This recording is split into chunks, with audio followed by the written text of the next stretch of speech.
is weird, odd, strange, or just plain bizarre is really your cup of tea, then the Golden State Media Concepts Weird News Podcast will give you that fix. Can't believe it? Well, listen for yourself as we deliver the strangest news you definitely won't find on CNN or Fox. It's the Golden State Media Concepts Weird News Podcast.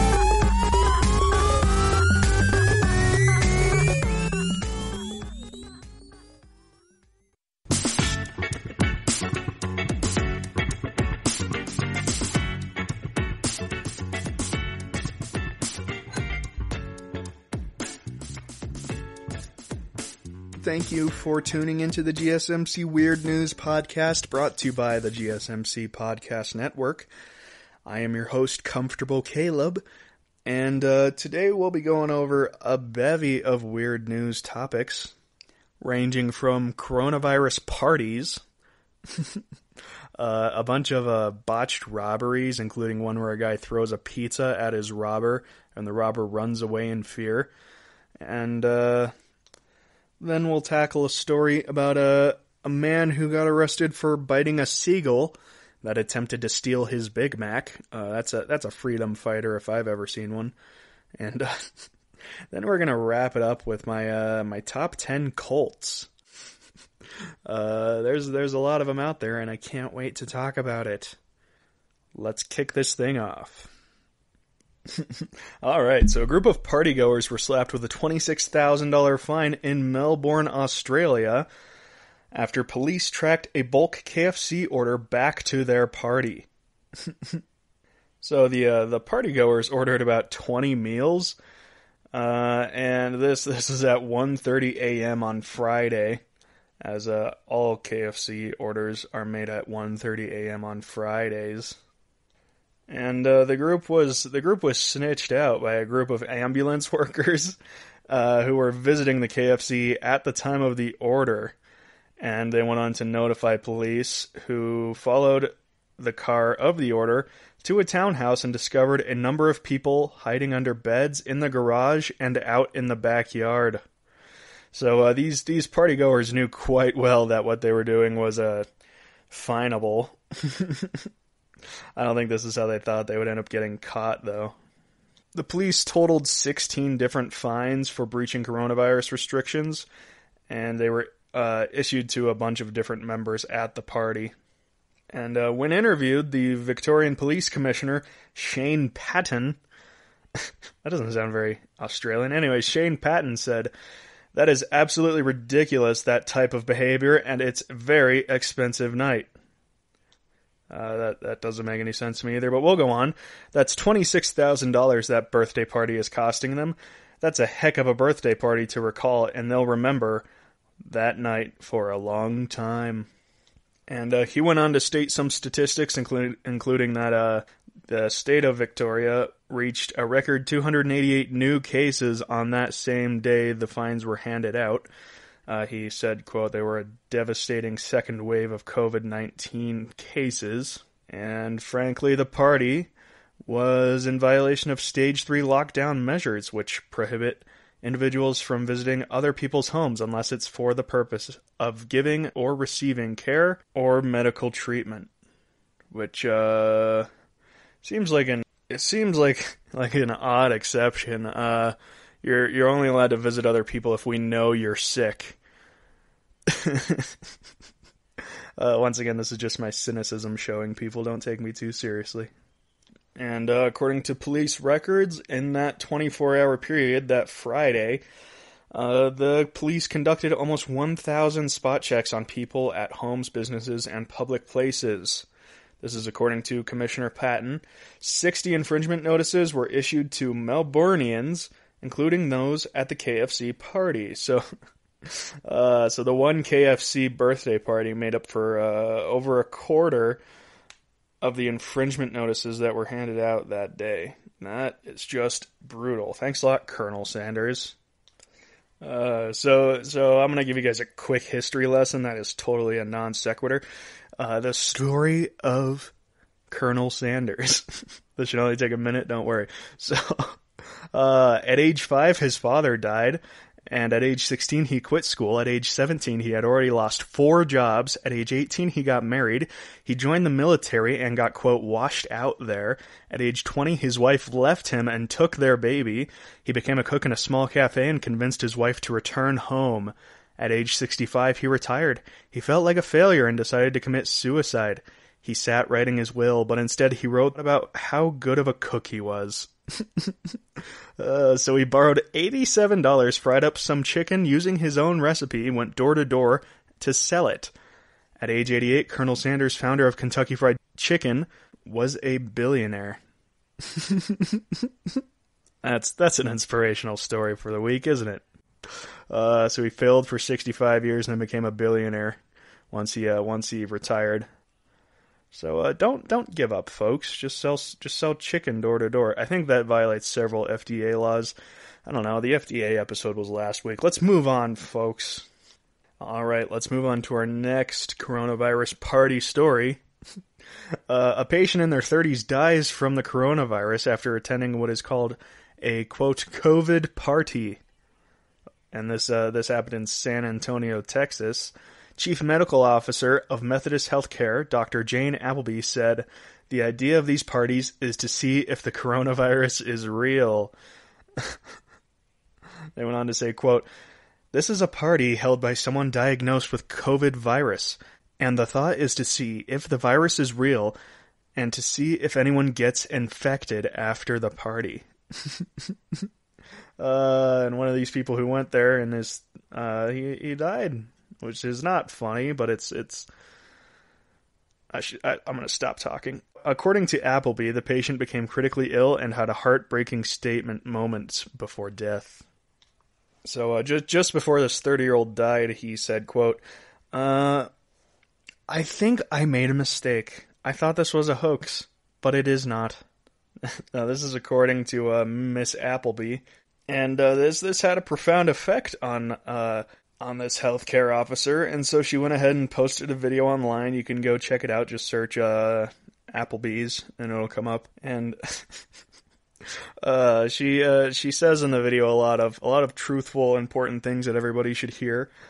She says that cases are increasing at an alarming rate, and that they're infecting a wider range of people, quote, in their 30s and 20s. This virus does not discriminate, which I was always told is a good thing, not to discriminate. So at least you can say that about the coronavirus. Say what you will about coronavirus killing hundreds of thousands, if not millions of people. At least it doesn't discriminate. That's nice. But she went on to say, "I don't want to be an alarmist, and we're just trying to share some real-world examples to help our community realize that this virus is very serious and can spread easily." She said the positivity rate of the virus has jumped to 22% over just a few weeks. And the city of San Antonio reported nearly 18,000 cases with more than 1,200 patients in the hospital system requiring medical care. So yeah, it's a very serious issue. We like to laugh at dumb things, but some dumb things end up killing people, and this is one of them. So make sure you're staying safe out there. Be smart. We're all smarter than this, so stay smart. All right, so that's it for our second COVID party story. Now we're going to jump over to Michigan, where partygoers test positive for COVID-19 after July 4th lake party. 43 cases are tied to this party. This occurred at the Torch Lake Sandbar in northern Michigan, and the state has yet to report this fact to all the partygoers. So there's still a couple of people who were at that party that were exposed to COVID who have not been notified that that there are over 40 cases related to this party. They should probably get on that. The Michigan health officer Lisa Peacock said in a statement, "This situation reminds us of how important it is to take precautions, such as avoiding large gatherings whenever possible, especially without social distancing and masking." And then it shows a couple of pictures. So basically what this lake is, it's a sandbar that's like 100 yards away from shore. And so there's about 50 people in a mess, like packed like sardines on top of the sandbar, and then just a bunch of boats partied around it. So it's not good for for a highly contagious disease. Well, I guess it's good for the disease. It's not good for the people trying to fight this highly contagious disease. The health department went on to identify 43 confirmed COVID-19 cases as a result of the party and 66 exposed contacts from the party, all of which occurred from July 2nd to the 3rd in the Saline area. And they go on to say that the exposed contacts do not count immediate family members from the same households as the parties exposed. So they expect this to be growing very exponentially. Somewhat in accordance with our last story, most of the confirmed cases are of ages 15 to 25. And the health department is now asking that everyone who attended the party self-quarantine for 14 days and monitor themselves for symptoms. Now, this was reported on July 13th, so we're about over a week overdue here, people. I mean, I know it's not politically expedient to, prevent tragedies, but it's a bit late to be asking people to self-quarantine. I mean, half of their 14-day quarantine period is already up. I mean, more than that, it's been 10 days. So if they find out they were exposed, they only have to quarantine for 4 more days, and then they're good. So it's a bit late to be making requests. City of Michigan. I guess it's a state of Michigan.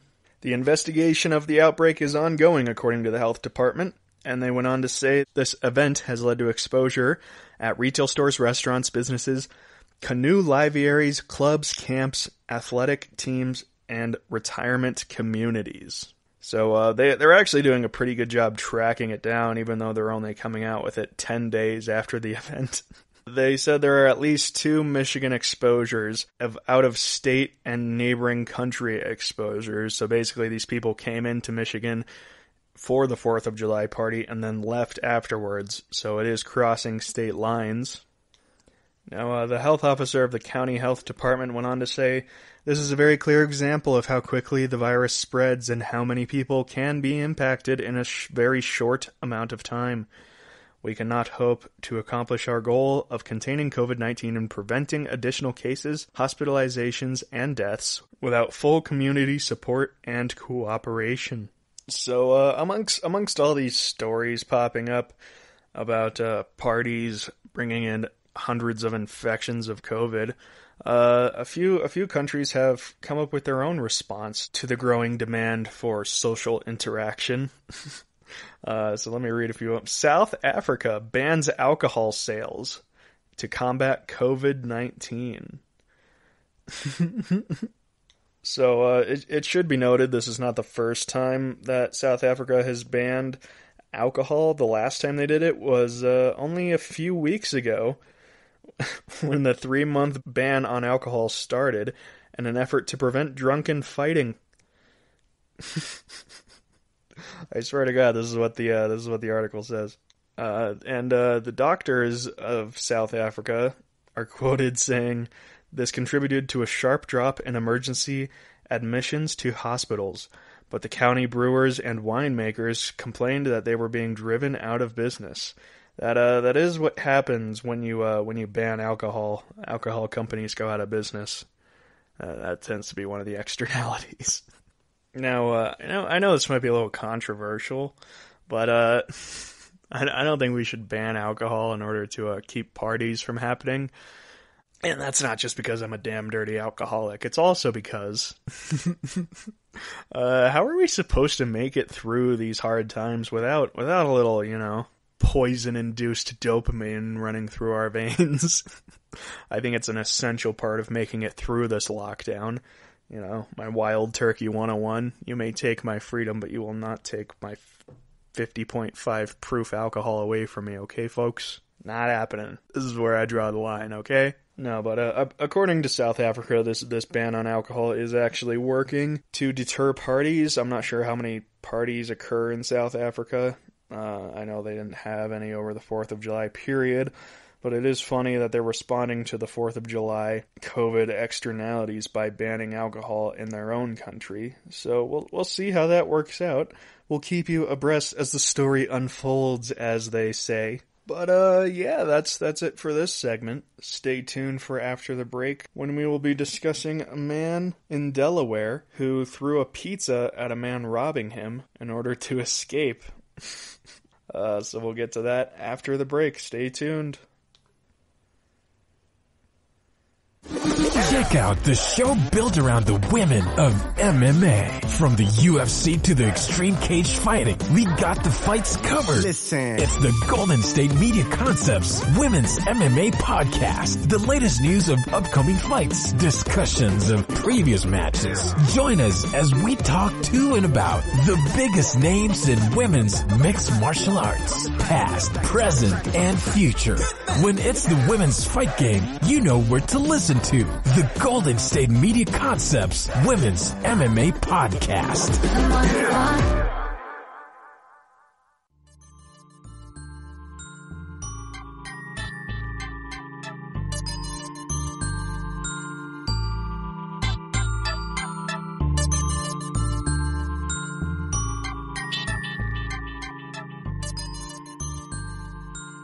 Welcome back to the GSMC Weird News Podcast. We just talked about some COVID parties going wrong. It was all going well until that pesky COVID showed up. Alright, so now we're going to talk about a Delaware pizza shop owner thwarting a robbery by throwing pizza at the suspect. Alright, so the owner of Stargate Pizza, located on Sussex Highway, reported to police that a man armed with a machete attempted to rob him at the closing of his shop. The owner went on to say that the robber reportedly demanded money in exchange for the owner's life, and the owner told the robber that he had no money on him. The owner, in an act of desperation, then threw an entire pizza pie at the suspect, which caused the man to retreat to his vehicle and drive away. So I'm going to read that part one more time.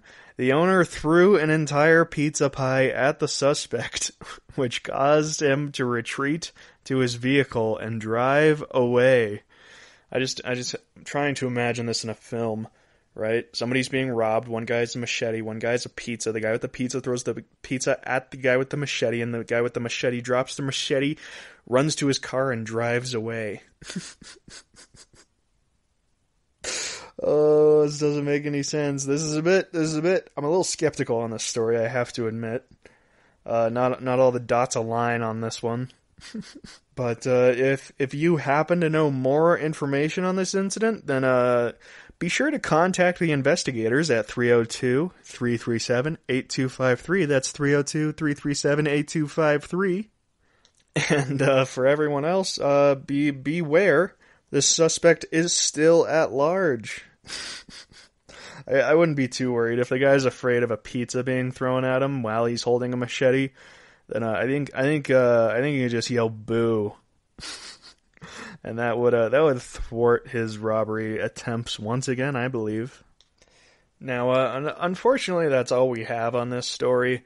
It's yet to develop. It only happened about a week ago, and the man's still on the large, and I can't imagine the forces dedicating their entire team to catching this this incredibly intimidating criminal.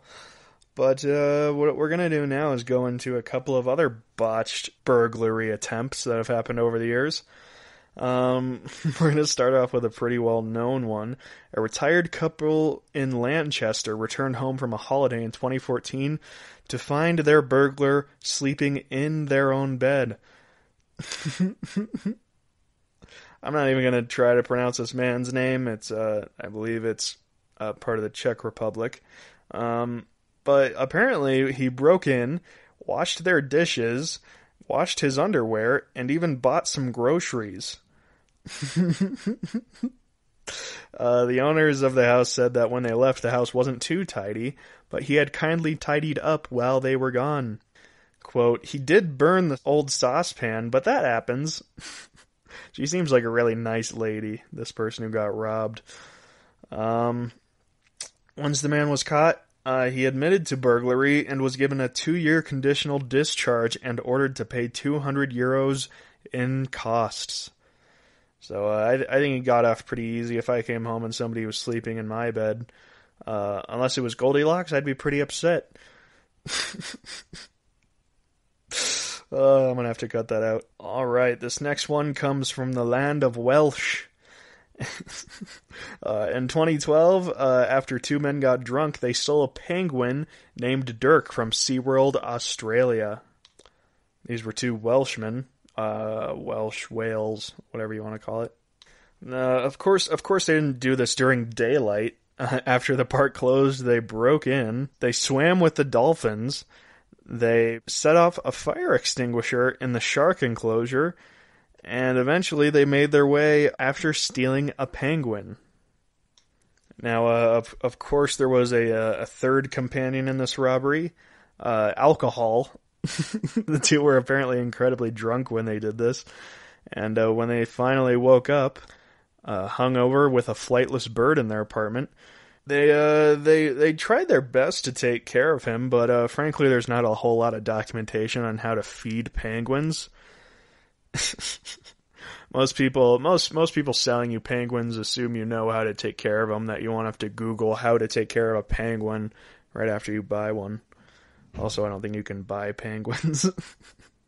I'll have to look into that, because that could be a sweet way to get some ladies.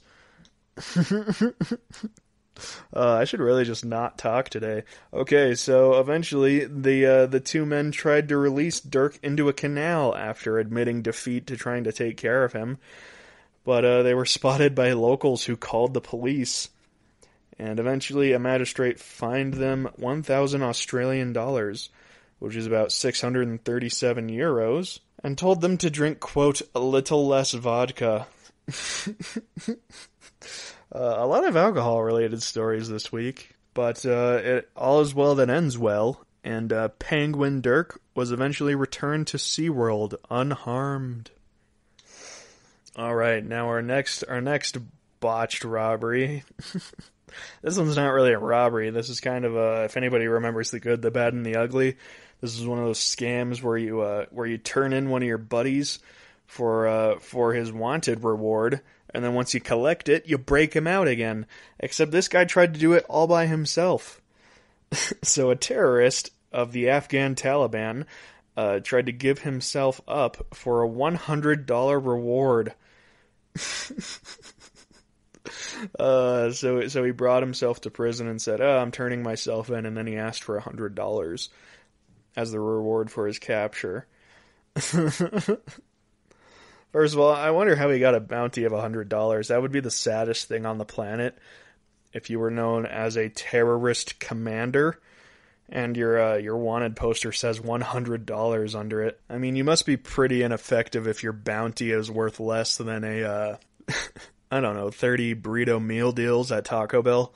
That would be quite demoralizing to me. That's probably why he turned himself in. He reportedly walked up to a police checkpoint in 2012 holding his own wanted poster, and he would point to his face and then to the wanted poster's face, asking for the $100 finder's fee. The authorities were, quote, at a loss to explain his actions, although one U.S. official reportedly told journalists, quote, clearly this man is an imbecile. So I guess it kind of makes sense that he was only worth $100. Alright, that's it for that story. Now this next one's pretty short, but it's pretty funny to watch. There's actually a CCTV recording of it. This also happened back in 2012. I guess people were losing their minds because the world was ending. I guess they didn't know what was going to happen in 2020. Anyways,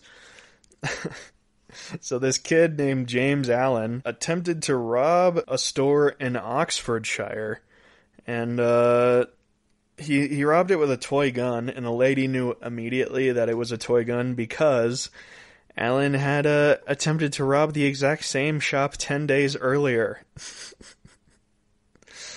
So she knew quite well what he was doing, and she wasn't really afraid of him at this time. But in between the two robberies, they set up a camera in their shop.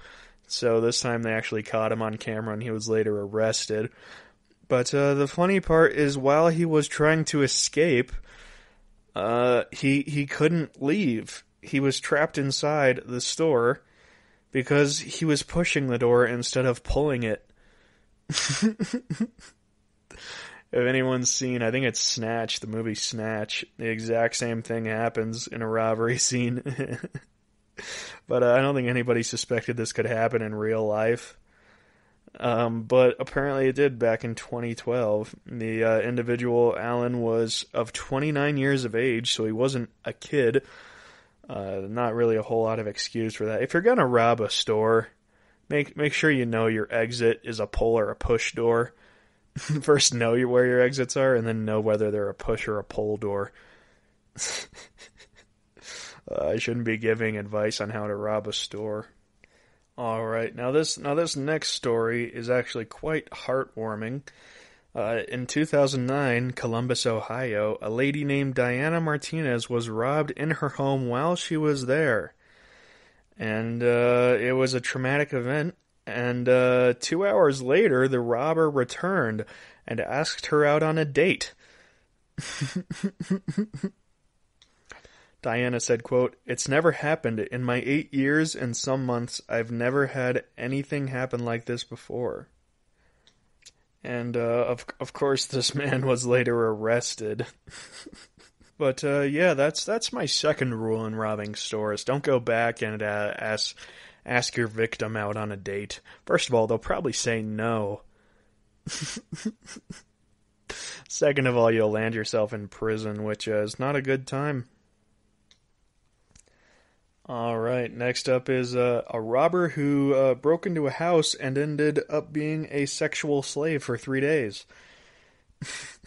So this happened in Russia, and a man broke into a salon of a 28-year-old hairdresser who was armed with a significant martial arts training. The woman held the 32-year-old robber captive for 2 days as her personal sex slave. She had him gagged, handcuffed to a radiator with pink, furry handcuffs, and she allegedly fed him Viagra before... Oh, we don't have to get into that. That's filthy. Filthy, I say. After approximately 48 hours of, quote, punishment,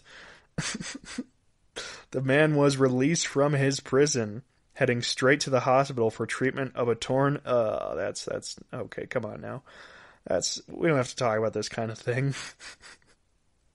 But the funny part is he went to police to report Olga. Of course the lady's name was Olga. Never rob a lady named Olga, folks. That's rule number 3 of Caleb's robbery rules. The robber, he reported her to the police, was, quote, actions of sexual nature. In America, you cannot get arrested for actions of sexual nature. But the shocked police eventually actually arrested Olga, who promptly reported Victor for the robbery. Quote, "What a bastard." She went on to say, "Yes, we had sex a couple of times, but I've bought him new jeans, gave him food, and even gave him 1,000 rubles when he left." So I guess Olga kind of saw this as a trade deal. Okay, sure, you can rob me, I'll even give you the money, but you have to stay in my basement for 2 days tied to the radiator with fluffy handcuffs. Which, look, I'm not going to say it sounds like a good thing. But it's not the worst way for a botched robbery to go down. I'll say it that way.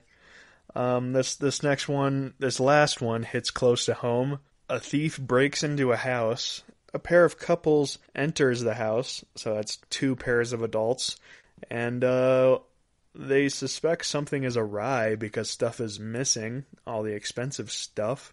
Eventually, one of the male parties of the couple says a joke, and the robber bursts out laughing, and then the 4 apprehend him, call the police, and the man is arrested and fined $100,000 for bail money. That, like I said, that one hits close to home because if there was any way I would get caught robbing, it would be laughing at my victim's joke. It wouldn't even have to be a joke either. He'd just have to say, hey, I think we got robbed, and then I'd burst out laughing. Probably not a good strategy, folks. Alright, that's it for our robbery stories, which is kind of sad. Maybe in the future we'll do a top 10 botched robberies. But for now, we're going to move on. So stay tuned for after the break, when we're going to discuss a bevy of different topics, including a man getting arrested for biting a seagull, a whiskey company trying to sell whiskey out of paper bottles, and we'll also give you my weekly Florida story, so stay tuned for that and even more.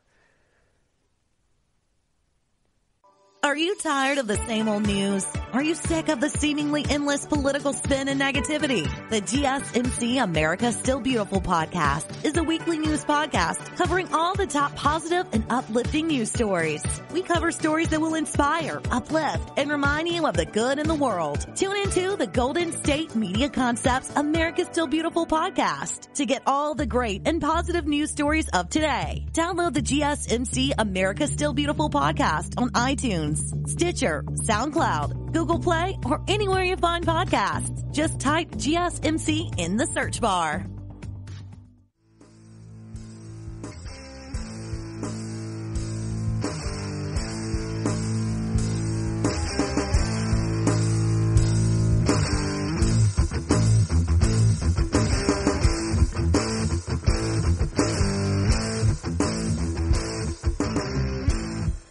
Welcome back, ladies and gentlemen, to the GSMC Weird News Podcast. Coming up, I'm going to give you my top 10 cults. So that's going to be the most interesting cults, the most dangerous cults, the funniest, most ridiculous cults, and more. So we'll get to that later. But for now, we have a bevy of news stories, a bunch of short stories to get to.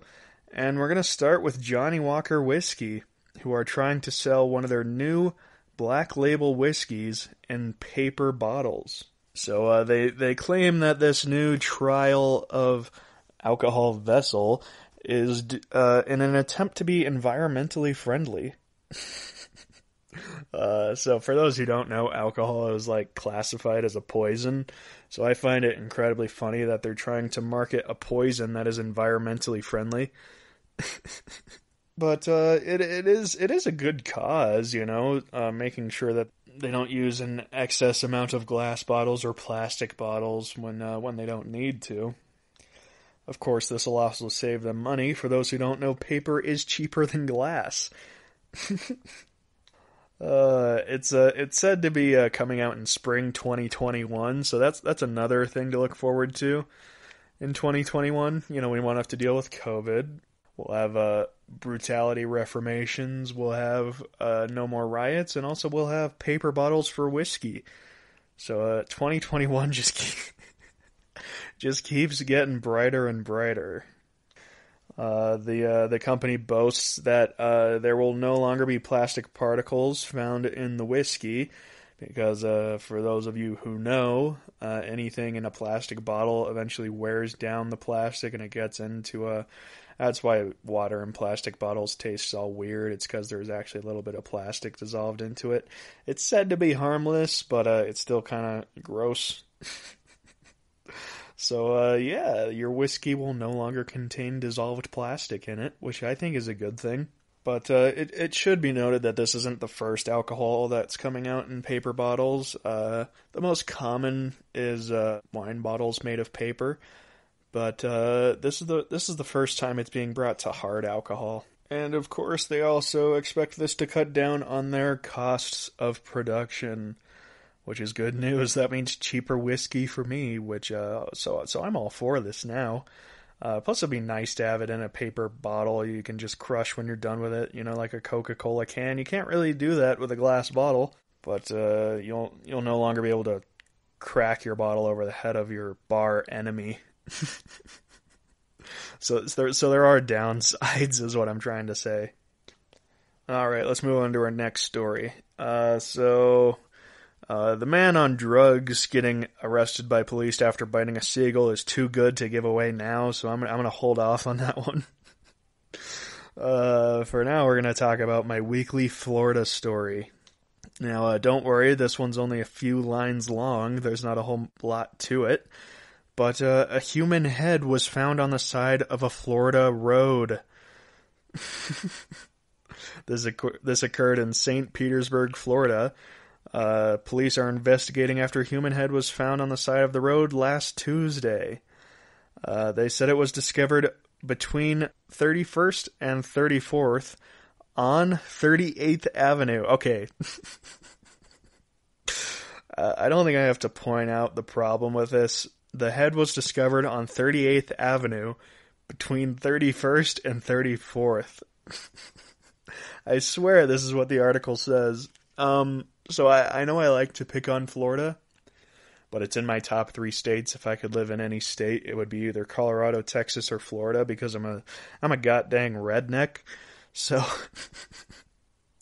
I just imagine ordering a pizza and say, yeah, I'm on 38th between 31st and 34th. Anyway, that's where they found this head, and that's where the article ends.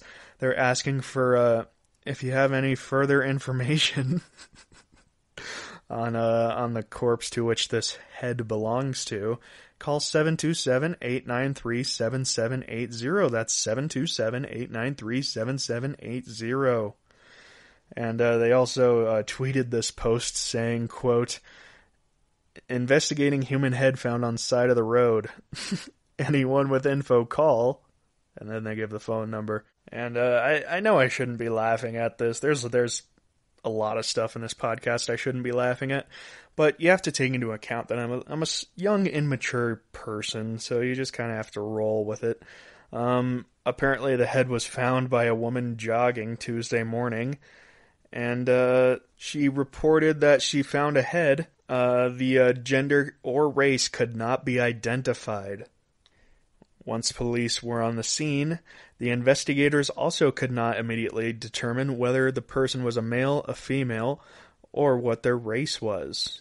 So clearly a pretty gruesome way to go. The fact that you can't determine whether it's male, female, or what the race of it is. And they went on to reassure the public that they don't think the victim died at the scene. This is so not something I should be laughing at. The jogger told the police that she didn't see anything when she passed by the area during a run on Sunday, and she didn't pass the area on Monday, so it popped up within 24 hours of the woman running through the area, and as of now, no other details have been released. But that's pretty gruesome that they can't identify even the most basic aspects of the... You know what, I'm getting kind of depressed talking about heads found on the side of highways on the 38th Street between 31st and 34th, which should not... in blatant disrespect of order, the name of those streets. I know that's probably not what I should be finding problems with in this story, but it is obnoxious to me. Alright, that's enough of that story. Let's get on to the balloon-like object in Japan that set Twitter afire with talk of UFOs, Godzilla, and North Korean propaganda. Alright, so in Tokyo, the appearance of a mysterious white object in the sky over Japan on last Wednesday set social media ablaze, with speculation ranging from UFOs to coronavirus and North Korea propaganda, and even the legendary Godzilla. The balloon-like object had a cross below it, which had propellers on it, which appeared to be turning. Now, I know the article says it's a balloon-like object, but it's really a balloon. I don't know why they have to be all skeptical. It's a balloon-like object. But it apparently hung in the sky for hours upon hours, moving hardly at all until obscured completely by clouds in the late afternoon. The balloon was the third most trending topic on Japanese Twitter. And one of the earliest speculations, beside UFOs, which I'm not going to get into because I find that subject boring, is that it's a North Korean balloon used to drop leaflets of propaganda. This speculation became widely popularized, and they related it to coronavirus somehow. It's kind of incoherent in the way that everything is described in this story. But many people also accused the balloon of being a precursor to Godzilla suddenly appearing. So I know it's kind of cliche to saying people are kind of paranoid in the year of 2020, but I think it's reasonable to have disagreed with that up to now, where people see what looks to be like a weather balloon, and they're claiming, Godzilla is coming, the North Koreans are leaflets of propaganda. I think everybody just needs to calm down for a minute, take a deep breath. 6 feet away from people, take a deep breath, and remind yourself that the whale gorilla monster does not actually exist, nor is a balloon his call signal. But to be fair, the spookiest part of this story is that the police could not be reached for comment about this, and to further increase the validity of the UFO speculation, the Weather Bureau said, quote, "We have absolutely no idea what this is. It may be some kind of weather monitoring equipment, but it's definitely not ours." So who knows? Maybe I'm wrong. Maybe this is Godzilla's calling signal. Maybe this is the North Koreans sending propaganda to Japan. This is excellent. We have some top-notch stories this week, folks. I hope you're enjoying this as much as I am.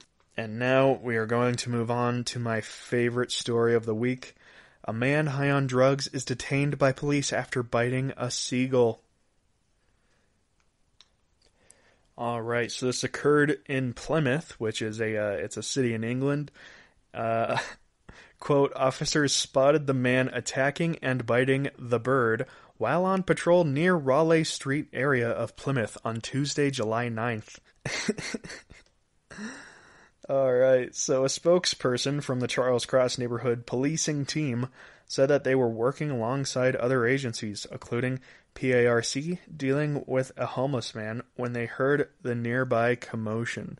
So it actually took an entire team of police in order to address the situation. The man, in his defense, as if he needs a defense, it was a seagull. The man said in his own defense that the seagull started it as he tried to eat the man's McDonald's meal. And the man retaliated, as all good men do when faced with violent suppression, whether it's avians or humans. I think it's time that we take our freedom seriously, folks. We have a right to eat our own Happy Meals without avians screwing it all up. But this is a bit gruesome. Just a heads up. The spokesperson for the police went on to say, quote, "He sank his teeth into the bird before throwing it to the floor. The officers had seen the incident and immediately went over and detained and took details from the man. Around this time, the man volunteered the information that he was under the influence of drugs, and it was decided that he should be taken to Derriford Hospital for treatment. The seagull was clearly injured by the incident, but flew off before we were able to check on its welfare."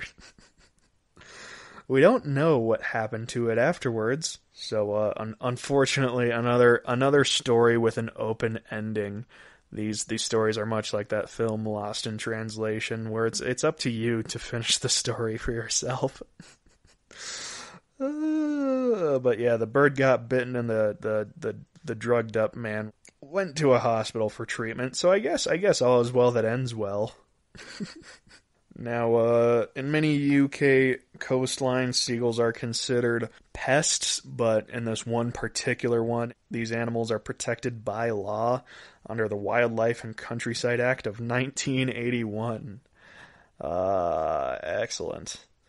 Without a license, it's illegal to injure or kill any wild birds or interfere with their eggs or nests. The offense carries a maximum penalty of 6 months in prison and a fine up to €5,000. That is a lot for defending your Big Mac. I don't know. I think it's an action of principle rather than one of practicality. You know, if you just bought a Big Mac, you must be hungry, because why else would you buy a Big Mac? I mean, you must be borderline starving to be so desperate as to buy a Big Mac. Anyways. It might be worth it on just principle alone to defend your Big Mac. It might be worth the €5,000 fine in order to do so, to really be a spokesman of freedom.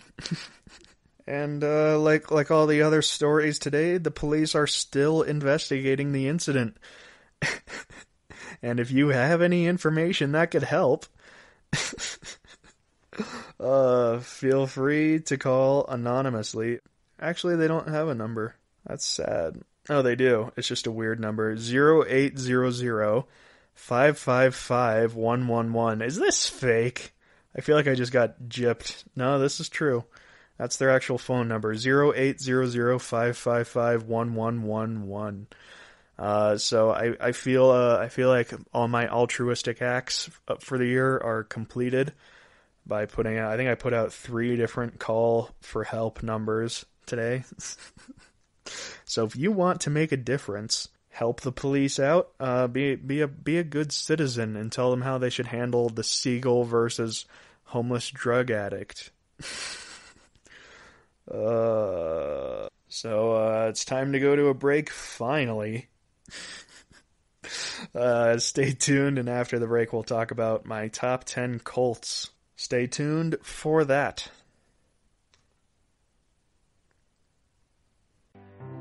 The GSMC Life and Happiness Podcast takes you on a journey of exploration. We'll discuss tried and true methods alongside the latest trends of how to best live your life to its fullest and happiest. From psychology to meditation, science to self-help books, the GSMC Life and Happiness Podcast will help you to discover what makes you happy and how you can live life being the best you possible. Download the GSMC Life and Happiness Podcast on iTunes, Stitcher, SoundCloud, Google Play, or anywhere you find podcasts. Just type GSMC in the search bar.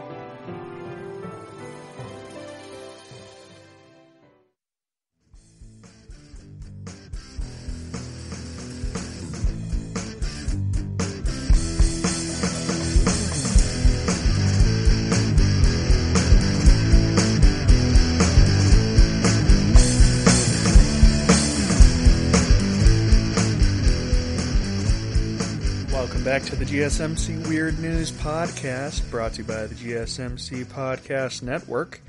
We're about to get into my top 10 cults. And I've been wanting to do this one for a while, and we'll probably even do a follow-up one later, because there's so much to talk about. We're just going to jump right in with number 10, which is probably what you guys thought would be number 1.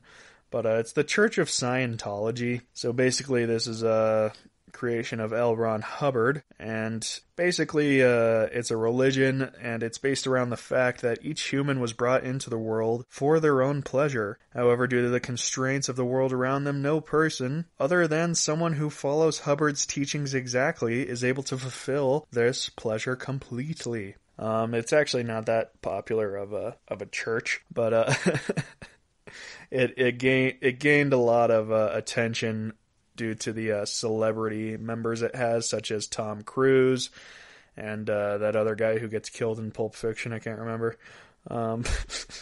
So to give Scientology its fair due, I'm gonna go ahead and read its 3 statements. Quote, "Man is an immortal spiritual being. His experience extends well beyond a single lifetime.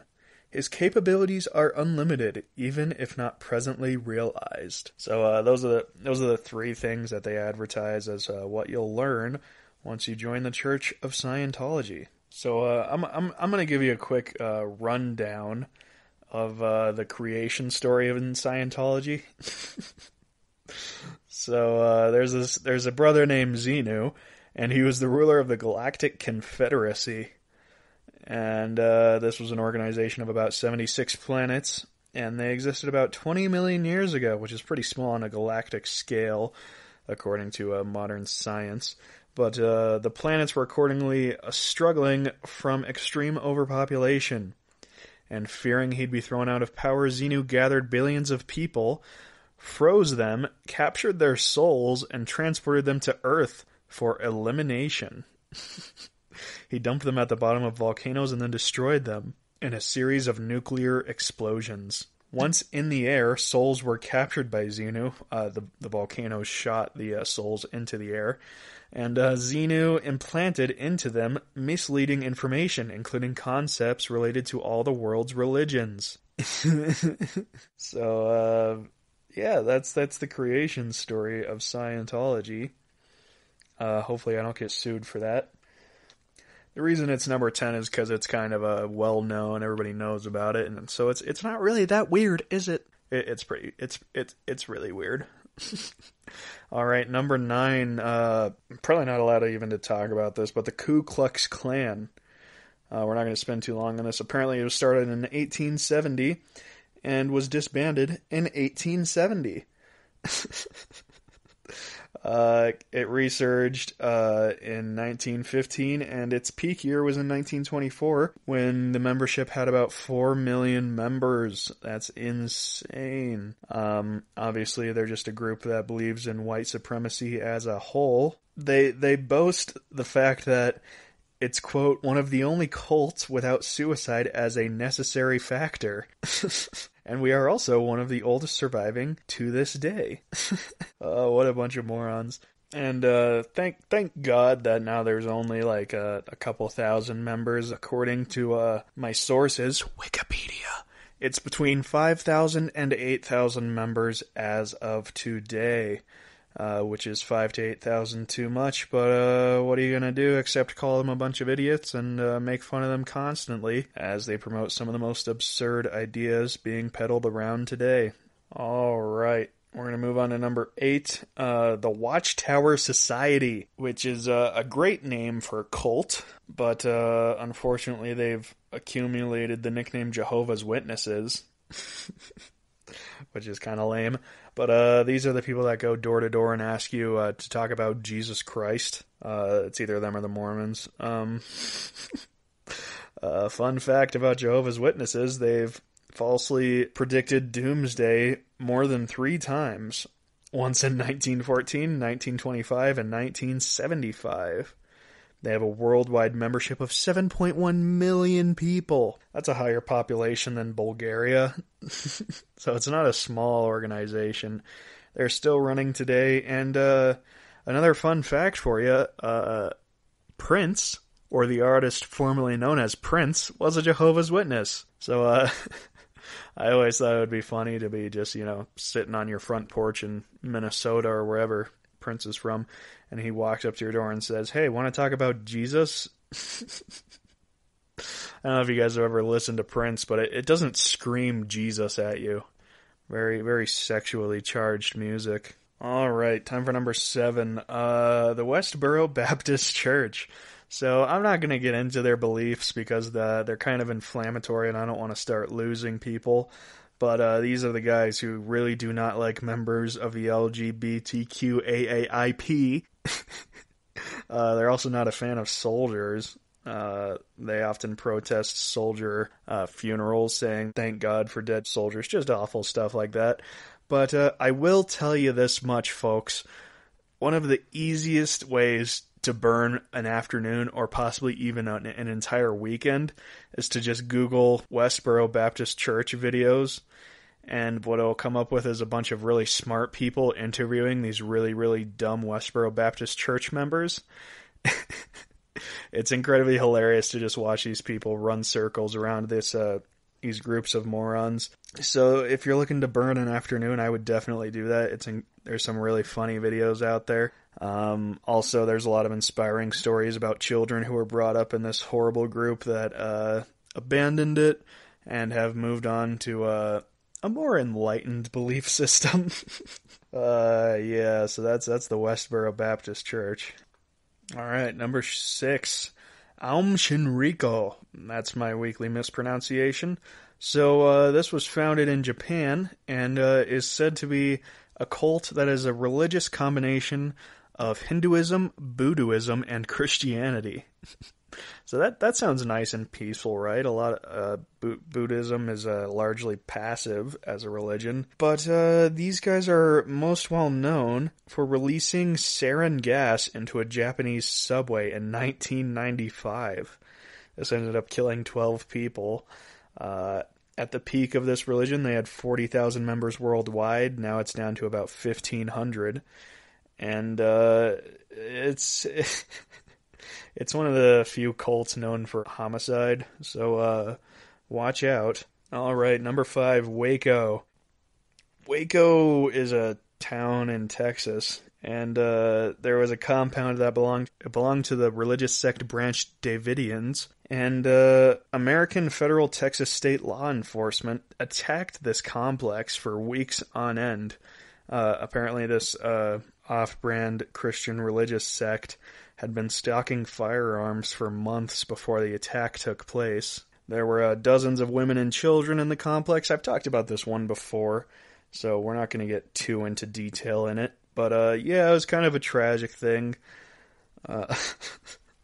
Eventually, their leader, David Koresh, was removed from the situation. So, I don't know if that's a happy ending, but it's an ending, which is more than you can say for a lot of these cults, unfortunately. All right, number 4, the Church of Bible Understanding. Sometimes it's the most simple titles that convey the most about the institution. So this cult started in 1971 by a atheist vacuum repairman in Pennsylvania, and it was known for attracting teenagers as young as 13 by drawing on their weaknesses. And like many cults out there, they tried to predict doomsday, which didn't go so well. And they were known for being one of the most effective cults at coercing people to donate. And they're known for convincing many of their patrons to donate over 90% of their income to the cult, which caused it to expand faster than almost any other cult in the 20th century. A former cult member said this: "They have one of the most effective means of shutting down critical thinking I've ever seen. Of the hundreds of people I've treated, COBU is definitely in the top 5 in terms of harm and psychological damage." One of the most offensive things this cult has done, they claim to run missions in Haiti.